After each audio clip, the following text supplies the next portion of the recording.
오늘 새벽 예배 끝나고 이렇게 온도를 확인해 보니까 영상 11도, 그러니까 평상시보다 10몇 도씩을 다 떨어졌어요. 아침 저녁으로도 쌀쌀하고 낮에도 많이 제법 쌀쌀한 것 같습니다.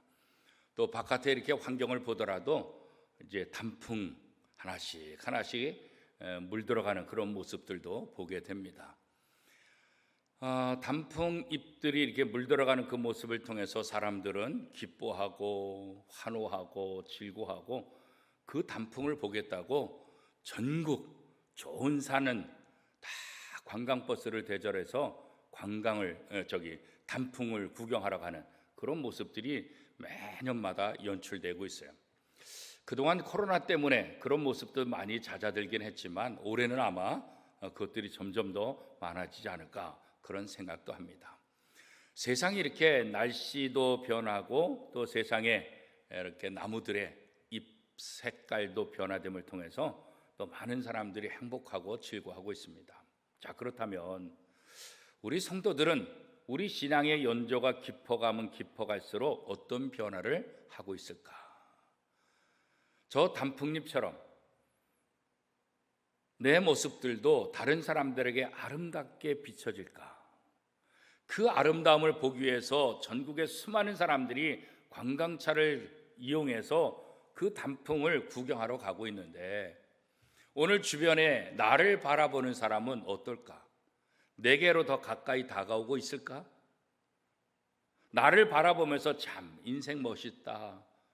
그래, 살려면 저렇게 멋지게 아름답게 살아야 돼. 이런 생각을 하고 있을까? 사실 참 찔리는 부분이 많이 있죠. 그러나 우리에게 소망을 주는 것은 뭐냐면 우리가 완벽해서 하나님의 사랑을 받는 것 아니라는 거예요.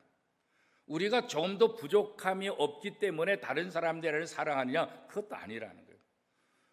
그것을 어떻게 알 수 있겠습니까? 성경을 통해서 알 수 있죠.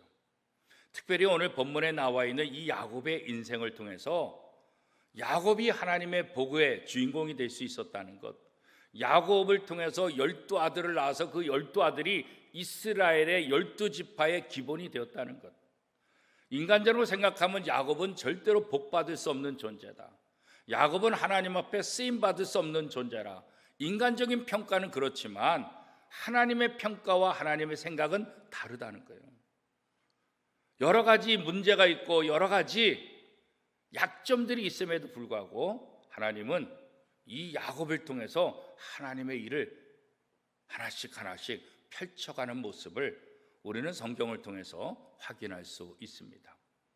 야곱이 변화되는 그런 모습을 바라보면서 결국 우리의 모습을 보게 되고, 우리도 야곱처럼 처음에는 별 볼 일 없고 문제가 있고 여러 가지 허점투성이, 하나님의 복을 받을 수 없는 그런 조건을 갖고 있었음에도 불구하고 야곱을 변화시켜서 하나님의 복의 주인공이 되게 하신 것처럼 오늘 우리도 하나님께서 우리를 선택하시고 우리를 야곱처럼 변화시켜서 하나님의 놀라운 복의 주인공이 되게 하실 것이다. 이것이 우리에게 소망이 되고 이것이 우리에게 기쁨이 될 수 있는 거죠. 자, 야곱이 20년 동안 살았던 외삼촌 라반의 집에서 나와서 결국은 하나님께서 약속하신 대로 자기의 본토 아비 집을 따라 찾아가게 되죠. 아브라함이 있는 곳, 아브라함이 있는 그곳이 바로 자기가 가야 될 장소이라는 것을 너무나 잘 알고 있어서 형 에서가 함께 가자. 우리가 함께 살면 내가 너를 보호해 줄 수 있어. 그럼에도 불구하고 형의 제안을 교묘하게 바꿔서 결국은 약속대로 아버지 집으로 가게 되고 있는 거죠. 아버지 아브라함의 집으로 가는 도중이 이게 마냥 쉬웠을까? 사실 또 그렇지도 않았어요. 오늘 본문에 보면 이 야곱이 그토록 사랑했던 부인 라헬, 이 라헬이 아들을 낳다가 결국은 난산을 해가지고 죽고 말아요. 아버지 집을 향해서 이제 아버지의 집에 가서 하나님이 내게 베푸신 그 복, 이것을 아버지에게 자랑하고 싶고 아버지에게 마음껏 설명하고 싶었던 이 야곱. 그러나 그토록 사랑했던 자기의 부인이 아버지를 만나기 전에 이렇게 죽는 그 모습을 겪어보니까 얼마나 마음이 아프겠어요. 그렇죠? 어쩌면 라헬은 자기가 아들을 낳고 죽는 그 순간에 지난번 얼마 전의 일들을 회상했을지도 몰라요. 어떤 일이 있었습니까? 외삼촌 라반의 집, 이 라헬의 입장에서는 아버지의 집을 떠나서 남편을 따라왔는데 외삼촌 라반이 달려왔잖아요. 그리고 왜 내 드라빔을 훔쳐갔느냐? 누가 내 드라빔을 훔쳐갔느냐? 드라빔이라는 게 뭐예요? 가족신. 그래서 굉장히 중요시 여기게 되는 거죠. 그때 야곱이 뭐라 그랬어요? 외삼촌 라반에게 누가 외삼촌 그 드라빔을 가져갑니까? 그런 사람은 없습니다. 만약 외삼촌의 신, 그 드라빔을 누구든지 갖고 있다고 한다면 그 사람은 살지 못할 것입니다. 아주 큰 소리를 쳤죠. 근데 사실 누가 가져왔어요? 자기가 사랑하는 아내 라헬이 이 안장 위에 깔고 앉아서 숨겼던 것, 사실 야곱은 몰랐잖아요. 창세기 31장 32절 말씀입니다. 외삼촌의 신을 누구에게서 찾든지 그는 살지 못할 것이요, 야곱은 라헬이 그것을 도둑질한 줄을 알지 못함이었더라. 그러니까 아내가 외삼촌 라반의 집에 그 가족 신을 갖다가 훔쳐왔을 것이라고는 상상도 못해서 그렇게 큰 소리 친 거예요. 누구든지 그 신을 훔쳐온 사람이 있다고 한다면 그 사람은 죽을 것이다 그랬다고요. 어쩌면 성경에는 기록이 안 됐지만 라헬이 죽으면서 그때 자기 남편 야곱이 했던 말을 기억할 수도 있을지 모르겠어요. 정확한 건 아니지만, 그러니까 그토록 사랑했던 라헬이 이렇게 젊은 나이에 죽으니까 말이에요. 그러니까 우리가 말을 함부로 하면 안 되는 거예요. 그렇죠? 농담으로라도 말을 함부로 하면 안 돼요. 우리가 하는 말들은 기도가 되는 거예요. 특별히 하나님을 믿는 우리들의 말들은 하나님이 다 들으시는 거예요. 물론 야곱은 자기 아내 라헬이 훔쳐간 것 전혀 몰랐어요. 그리고 아무도 안 가져왔다고 굳건히 믿었던 거예요. 그러니까 그렇게 큰 소리 치잖아요. 누구든지 그 신을 가져간 사람은 죽을 것이라고. 결국 야곱이 말한 대로 그 드라빔을 훔친 라헬은 자기 아버지 집을 가기 전에 아들을 낳다가 죽고 만다고요. 그죠? 그래서 라헬은 그 아들을 낳으면서 죽는데 그 아들의 이름을 뭐라고 줬어요? 성경 보니까 베노니 그랬어요. 나의 슬픔의 아들이다 그래서 베노니. 아들을 낳았지만 자기가 죽잖아요. 그래서 이 아들을 낳다 자기가 죽으니까 나의 슬픔의 아들이다 이렇게 이름을 줬다고요. 그런데 남편인 야곱은 아니다, 베논이라고 부른 것이 아니라 뭐라고 불렀어요? 베냐민이다 이렇게 불렀죠. 베냐민. 이 베냐민은 어떤 의미를 갖고 있습니까? 오른손의 아들, 오른손. 구약적인 히브리적인 배경에 있어서 오른손은 무엇을 말하는 거예요? 언제나 하나님의 축복, 하나님의 능력. 그러니까 애를 낳다 죽었으니까 그 아들을 바라보면서 나의 슬픔의 아들, 내가 죽는 이 슬픔 가운데 태어난 아들, 나의 슬픔의 아들이다. 그렇지만 야곱은 바꿔서 오른손의 아들. 비록 이 아이를 낳다가 엄마가 죽었지만 그럼에도 불구하고 이 아이는 하나님의 축복의 아들이다, 하나님의 능력의 아들이다, 이렇게 바꿔 부르는 것을 볼 수가 있어요. 왜 이렇게 바꿨을까? 자기 이름도 바뀌었잖아요. 야곱이라는 이름을 갖고 태어났지만 하나님께서 야복강 나루트에서 하나님과 씨름하면서 그때 하나님께서 주신 이름이 뭐예요? 이제 너는 야곱이라 부르지 말고, 속이는 자가 아니라 이제는 뭐예요? 이스라엘, 하나님과 겨루어 이긴 자 이스라엘이다, 이름을 바꿔줬잖아요. 그렇죠? 아마 자기의 이름을 바꿔주신 하나님, 그 하나님을 생각하면서 바꿨을지는 모르겠어요. 아무튼 야곱은 이 아들이 아내가 죽으면서 태어났지만, 그래서 아내가 슬픔의 아들이라고 이름을 지었지만 야곱의 입장에서는 이 아들 또한 하나님의 축복의 아들이고 하나님의 능력의 아들이다. 결국 이 아들을 통해서 결국 뭐요? 이스라엘의 12지파가 완벽하게 구성되는 것을 보게 되는 거죠. 자, 20절 말씀에 보면 뭐라고 얘기를 하고 있습니까? 20절 우리 같이 한번 읽어보겠습니다. 시작. 야곱이 라헬의 묘에 비를 세웠더니 지금까지 라헬의 묘비라 일컫더라. 아내가 죽고 무덤을 만들고 거기에 묘비를 세워요. 묘비를 세워요. 나중에 이 묘비를 또 후대의 사람들이 그 앞에서 이야기하는 모습이 성경에 나오고 있어요. 오랫동안 이 묘비가 기록되어 있다는 것을 볼 수가 있어요. 여기서 야곱이 라헬의 묘에 비를 세웠더라. 야곱. 그런데 그 다음 구절 21절의 시작은 어떻게 되는지 아세요? 21절 같이 읽겠습니다. 시작. 이스라엘이 그 땅에 거주할 때에 루벤이 가서 그 아버지의 첩 빌하와 동침함에 이스라엘이 이를 들었더라. 여기 보니까 어떻게 해요? 21절 같이 다시 한번 읽어보겠습니다. 시작. 이스라엘이 다시 길을 떠나 에델 망대를 지나 장막을 쳤더라. 자, 20절에는 야곱이 라헬의 묘에 비를 세웠다 이렇게 됐잖아요. 그런데 21절에서는 뭐라고 바뀌고 있어요? 하나님이 바꿔주신 이름 이스라엘. 이 이스라엘은 이스라엘 나라 이스라엘을 말하는 것이 아니라 뭐예요? 야곱의 이름을 바꿔준 이스라엘, 그것을 얘기하는 거잖아요. 이스라엘이 다시 길을 떠나. 그러니까 이 짧은 이 두 구절의 행간 가운데 어떤 의미가 숨겨져 있을까? 인간적인 야곱의 생각, 라헬의 죽음을 아파하며 힘들어하고 장사 지내고 묘비를 세우는, 그러니까 인간적으로 힘들고 아픈 그 순간은 야곱으로서 마무리하고, 그럼에도 불구하고 이제 야곱은 여기서 자기의 인생이 끝나는 것이 아니라 하나님께서 내게 주신 그 인생의 길을 걸어가야 되기 때문에 이제는 인간적인 이름 야곱의 이름으로 사는 것이 아니라 하나님께서 내게 다시 지어주신 이름 이스라엘이라는 이름을 가지고 일어나서 아버지 집으로 다시 가기 시작하는 거죠. 이것은 아무것도 아닌 것 같지만 오늘 우리에게 굉장히 중요한 거예요. 우리들 각자의 이름이 있어요. 그죠? 여러분 다 각자예요. 김승민, 김의경, 김미경, 김진, 우리 각자 이름 있잖아요. 이 세상에서 부모님이 할아버지가 지어주신 우리 이름들이 있잖아요. 그러나 우리에게 또 다른 이름이 있잖아요. 그리스도인, 하나님의 자녀라는 이 이름 있잖아요. 그죠?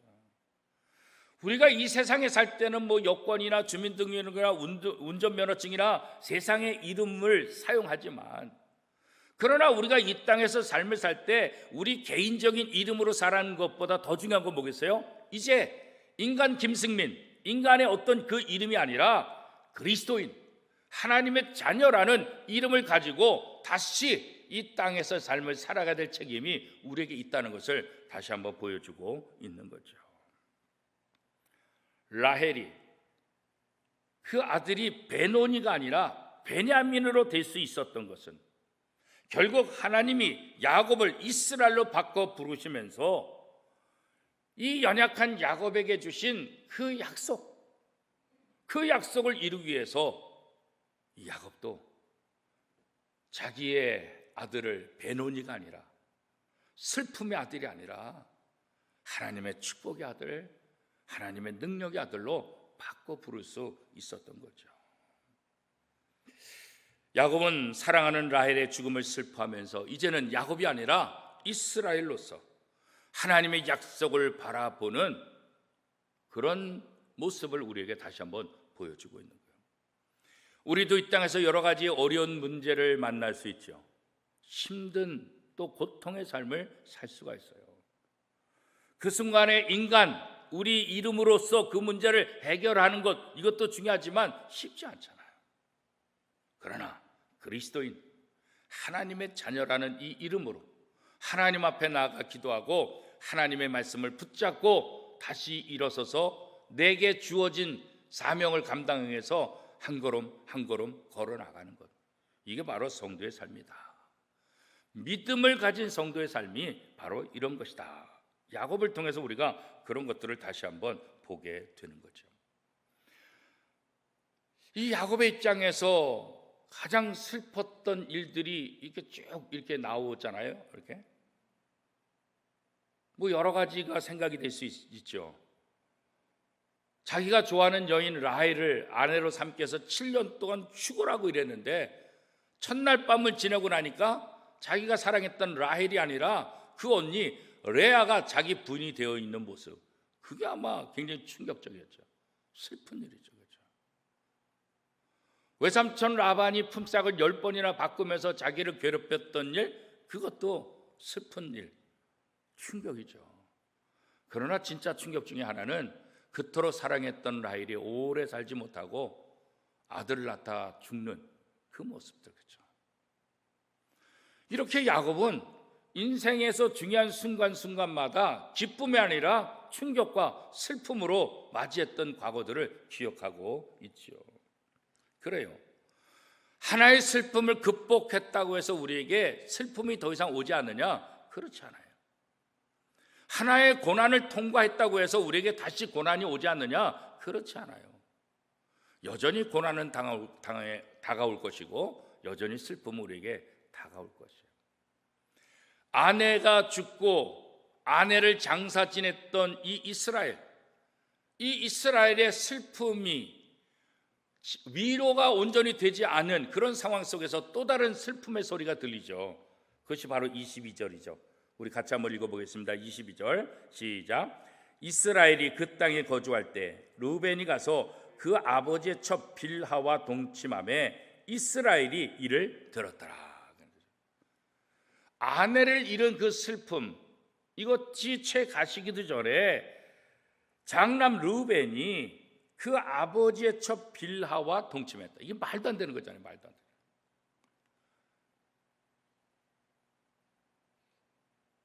이렇게 충격적인 이야기를 이 야곱이 또 듣게 된다고요.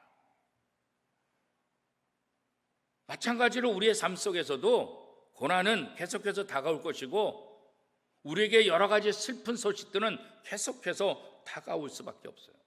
우리가 엎친 데 덮친다, 그런 말이 있잖아요. 참 그렇죠. 슬픈 일을 만나면 또 다른 슬픔을 또 겪게 되죠. 하나씩 다가오면 하나씩 처리하겠는데 한꺼번에 몰려올 때도 참 많잖아요.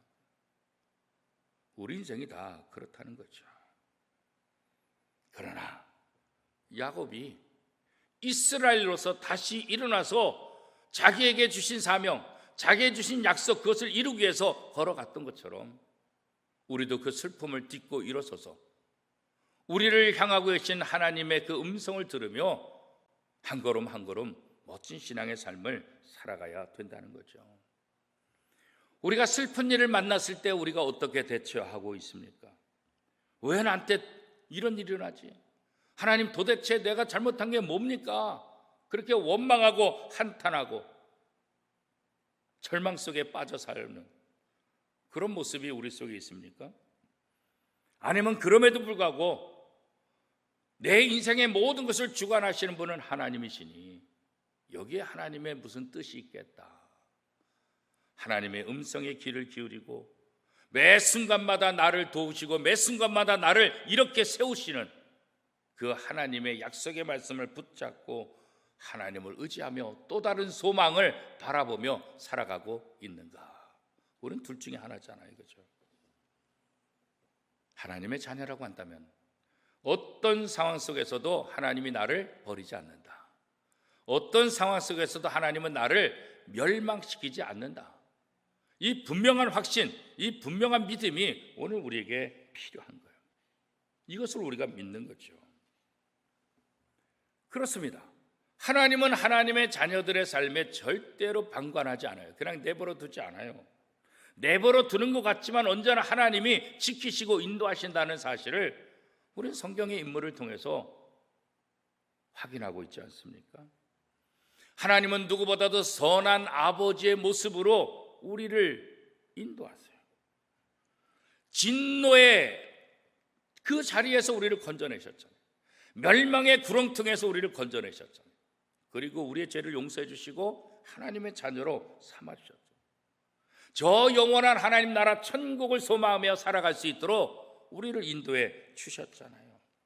그렇기 때문에 우리가 어떤 슬픔, 어떤 고난이 온다 할지라도 그것에 함께 매몰되고 그것에 함께 주저앉는 자가 아니라 그 속에서도 하나님이 나와 함께 하시고 하나님이 나를 돕는다, 이 믿음을 가지고 승리의 삶을 살아가도록 하는 것, 이게 바로 성도의 삶이에요.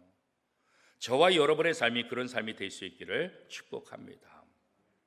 야곱은 에브랏, 다시 말하면 베들렘 길에서 사랑하는 아내를 잃었잖아요. 이 라헬이 죽기 전에 아들 베냐민을 얻었다는 것, 이게 또한 어떻게 보면 큰 위로가 되는 거죠. 사랑하는 아내는 잃었지만 그 아내가 죽으면서 낳은 아들 베냐민, 이 베냐민이 나중에 요셉을 잃어버렸을 때 이 아버지 야곱에게 얼마나 기쁨이 되었는가. 또 야곱이 죽었다고 아들들이 거짓말했을 때 그래도 끝까지 보호해주고 싶었던 아들이 바로 이 베냐민. 어미 없이 자랐기 때문에, 엄마가 나타가 이 아들을 낳고 죽었기 때문에 누구보다도 이 베냐민에 대한 그런 사랑이 더 깊어질 수밖에 없었던 것을 우리가 보게 되는 거죠. 이 베냐민을 통해서 야곱은 12아들을 얻게 되잖아요. 이 야곱에게 주어진 이 12아들은 장차 이스라엘 백성들을 세워주는 12지파의 조상들이 되는 것, 우리가 잘 알고 있잖아요. 그렇죠? 하나님은 야곱이 속아서 결혼한 첫 번째 부인 레아 그렇잖아요. 이 레아를 통해서 12지파 중에서 몇 지파, 몇 명의 아들을 낳아요? 그의 종까지 8명의 아들을 낳아요. 그리고 유다 지파, 유다 족속이 바로 레아의 아들이죠. 남편에겐 사랑받지 못했지만 하나님은 그의 후손을 통해서 메시아 예수 그리스도가 이 땅에 오시는 조상 유다를 이 레아에게 아들로 주셨다는 사실도 우리는 기억하고 있어요.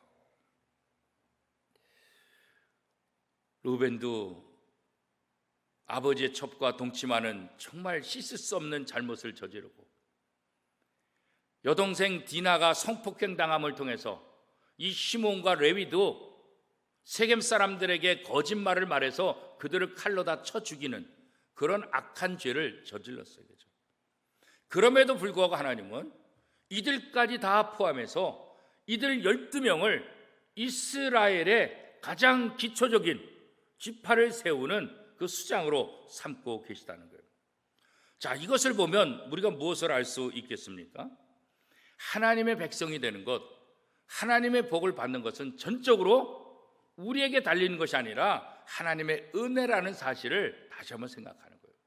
야곱도 그랬고, 루벤도 마찬가지고, 시몬도 마찬가지고, 레위도 마찬가지고, 인간적으로 보면 절대로 하나님의 복을 받을 수 없는 그런 존재들이잖아요. 그죠?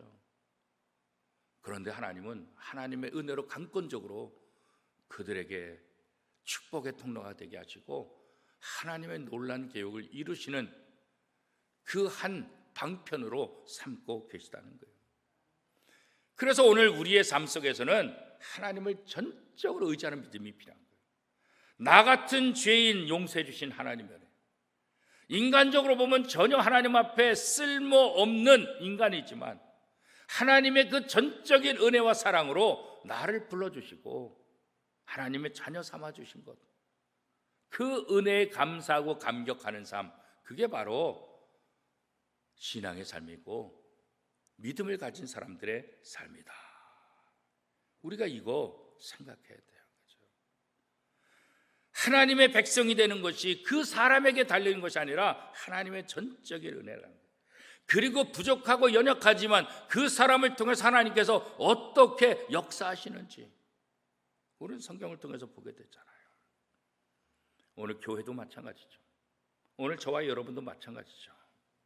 하나님의 은혜로 말미암아 하나님의 백성이 된 것이지, 우리가 남들보다 뛰어나고 남들보다 잘나고 남들보다 괜찮아서 하나님이 우리를 하나님의 자녀로 불러주신 것 아니라는 거죠. 이 교회 속에 구성된 모든 성도들 다 마찬가지죠.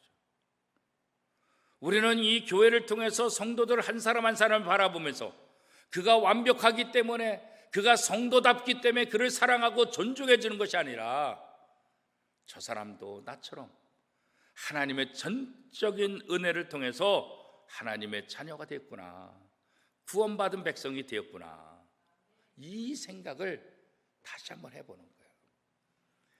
물론 교회 안에 우리 마음에 안 드는 사람도 있어요. 물론 교회 안에 정말 저 사람은 안 되겠다 이런 사람이 있을 수 있어요. 그러나 우리의 생각과 우리의 판단으로 사람을 판단하면 안 된다는 거죠. 그러면 루벤은 벌써 끝났죠. 시몬과 레위도 벌써 끝났죠. 그러나 하나님은 우리가 생각하는 인간적인 판단을 뛰어넘어서 하나님은 하나님의 계획 속에서 그 한 사람 한 사람들을 세우시고 인도하신다는 사실. 그래서 우리가 성도들 누구를 바라볼 때나 함부로 평가하면 안 돼요. 성경은 뭐라 그랬어요? 사람을 외모로 판단. 그의 조건, 그의 위치, 그의 상황, 그거 가지고 판단하면 안 된다. 하나님은 사람을 외모로 판단하지 않고 그 중심을 보신다. 그 중심도 뭐예요? 우리 속에 중심에 있는 게 뭐밖에 없어요? 뭐가 있겠어요? 죄밖에 더 있겠어요, 그죠? 예수님께서 많은 사람들의 병자를 고치실 때 그 앞에 반드시 따라오는 단어가 있어요. 그게 뭐예요? 민망히 여기사, 불쌍히 여기사. 예수님의 기적이 일어나는 그 사람, 그 장소에는 언제나 예수님의 눈에 어떻게 해요? 불쌍히 여기는 그런 마음이 들어요. 그가 잘나서 고친 게 아니에요. 그가 괜찮아서 고친 게 아니에요. 불쌍해서. 하나님이 우리의 중심을 본다는 것은 우리의 중심이 괜찮아서, 남들은 내 중심을 모르지만 내 속이 얼마나 깨끗한데, 내가 얼마나 괜찮은 사람인데, 하나님은 그래도 내 중심을 보시니 좋지, 이런 생각을 할 수도 있을지 모르겠어요. 그러나 다시 한번 성경의 전체적인 것을 비유해서 우리가 생각해 본다고 한다면 우리 중심에 뭐가 있겠어요, 그렇죠? 죄밖에 없잖아요.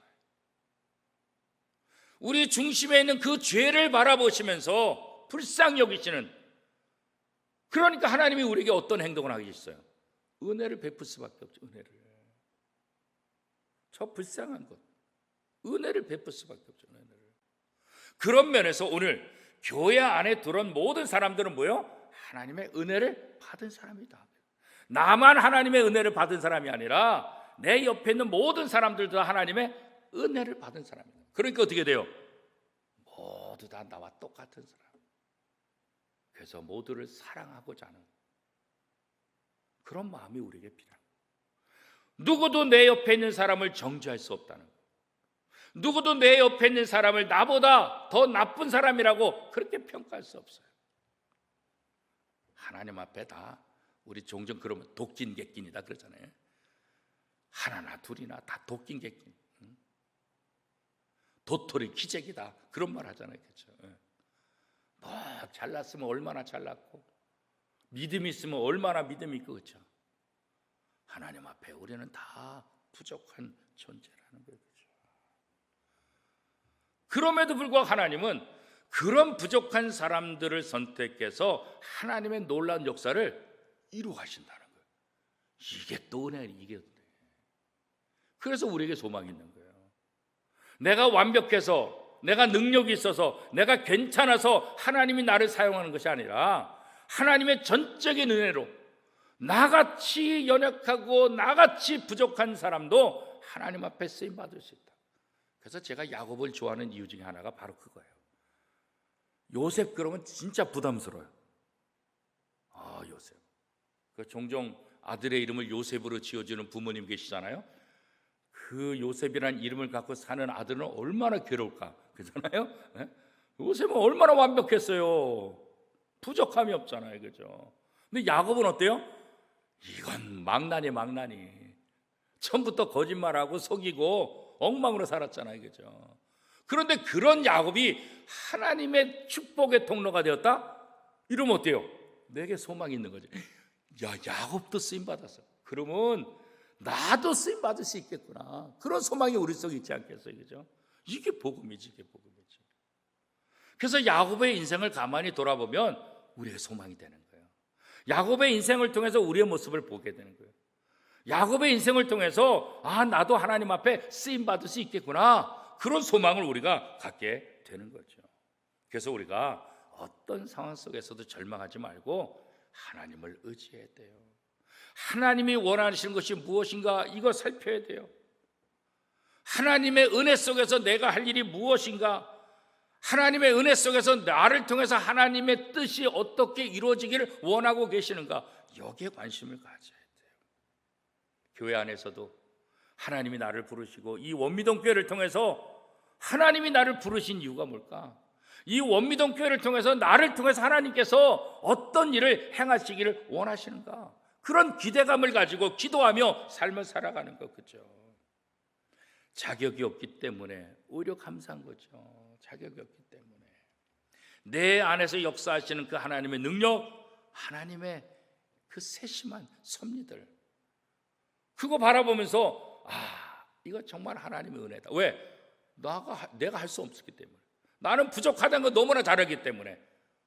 그러니까 부족한 나를 통해서 역사할 때 보면 이건 전적인 하나님의 은혜다. 이건 내가 잘나서 내가 잘 돼서 된 것이 아니다. 이건 하나님이 하신 것이다. 이런 확신을 우리에게 갖게 되는 거잖아요. 그렇죠? 그런 면에서 여러분, 부족함을 느낀다고 한다면 오히려 감사하십시오. 나같이 이렇게 부족한 사람도 하나님의 은혜로 이렇게 변화될 수 있구나. 이거 얼마나 감사한 거예요. 그렇죠? 야곱은 정말 오랜만에 집 떠난 지 20년 만에 아버지를 만나게 되잖아요. 그죠? 떠날 때는 도망자의 신세가 되어서 홀로 떠났지만 20년이 지난 다음 다시 아버지에 나타났을 때는 이제 뭐예요? 아내도 있고, 그렇잖아요. 12아들의 당당한 그 아들의 모습들도 있고, 이제 처음 떠날 때 모습과 전혀 다른 그런 야곱의 모습을 아버지에게 보여주고 있잖아요. 그렇죠? 그런데 성경은 이것에 대해서 전혀 기록하고 있잖아요.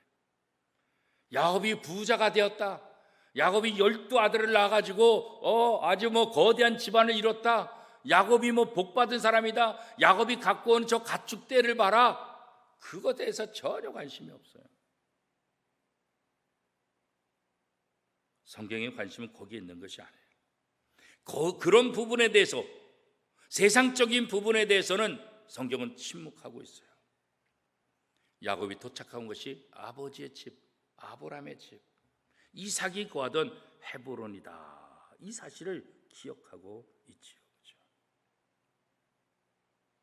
27절 말씀 우리 같이 한번 읽어볼까요? 27절 시작. 야곱이 기랏 아르바의 마므레로 가서 그의 아버지 이삭에게 이르렀으니, 기랏 아르바는 곧 아브라함과 이삭이 거류하던 헤브론이더라. 그죠?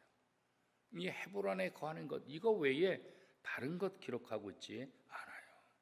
그러면서 마지막에 29절 말씀 같이 한번 읽겠습니다. 시작. 이삭이 나이가 많고 늙고 기운이 다함에 죽어 자기 열조에게로 돌아가니 그의 아들 에서와 야곱이 그를 장사하였더라. 에서와 야곱이 이 장자권 때문에 싸우고 에서가 동생을 죽이려고 했던 그 마음들, 그러나 하나님의 강권적 역사로 화해하게 만들고 원수가 된 두 아들이 아니라 화해가 된 두 아들을 이제 아버지가 보게 되는 거예요. 이게 얼마나 놀라운 거죠. 그리고 더 중요한 것은 뭐라고 성경이 얘기하고 있어요? 이 야곱이 183세까지 장수하다가 조상이 죽은 그 장소에서 하나님에게로 갔더라. 자기 열조에게로 돌아갔다. 그렇게 말해요. 자기 열조로. 죽음이 끝이 아니에요. 돌아갔더라. 자기 열조에게로 돌아갔더라. 천국에서 하나님과 함께하는 그 모습을 기록하고 있는 거죠. 믿음의 선조들과 함께 영원토록 하나님 나라에서 그 영광을 누리게 되었다는 것을 기록하고 있는 거예요. 우리가 이 땅에서 예수 믿고 하나님의 자녀로 참된 안식을 누릴 수 있지만 진짜 우리가 누릴 참된 안식은 어디예요? 저 하나님의 나라. 야곱이 자기의 조상들 아브람, 이삭이 죽었던 그곳에서 자기 열죄에게로 돌아가니라. 죽음은 끝이 아니라 결국은 새로운 시작이죠. 우리 모든 성도들이 그 영원한 천국을 소망하며 살아가는 그런 믿음도 우리에게 있는 거죠. 이 땅에서 안식도 중요하지만 이 땅에서 야곱이 누렸던 그 모든 것들을 기록하는 것보다 자기 열조에게 돌아갔더라. 천국이 얼마나 더 소중한지를 야곱의 죽음을 통해서 성경은 기록하고 있는 거예요. 믿음의 사람들은 어떻게 사는 것이냐? 이 땅에서 성공, 이 땅에서 영화, 이 땅에서 좋은 것, 그것에 만족하는 사람이 아니라 하나님의 약속의 말씀을 붙잡고 저 영원한 하나님 나라를 소망하며 살아가는 사람이죠. 그게 바로 믿음을 따라 사는 성도의 모습이다. 이 땅에 살면서 영원한 하나님 나라를 소망하는 삶을 살 수 있기를 축복합니다. 그러기 위해서 우리에게 필요한 건 뭐예요? 믿음의 삶을 사는 성도들은 가장 중요한 건 뭐예요? 약속의 말씀, 이걸 붙잡는, 이 약속의 말씀을 가지고 이 땅에서 벌어지는 슬픔, 고난, 아픔 이런 것들을 극복하는, 우리 교회 안에서 성도들 속에서 우리 이웃들 속에서 하나님을 의지하며 하나님께서 어떻게 역사하시는지 그것을 보는 거예요. 그러면서 우리의 소망이 이 땅에 있는 것이 아니라 저 하나님 나라, 저 영원한 나라에 있다는 그 소망을 가지고 사는 것, 이게 바로 믿음을 가지고 사는 사람들의 모습입니다. 저와 여러분의 삶이 믿음을 따라 사는 복된 인생들이 다 될 수 있기를 축복합니다.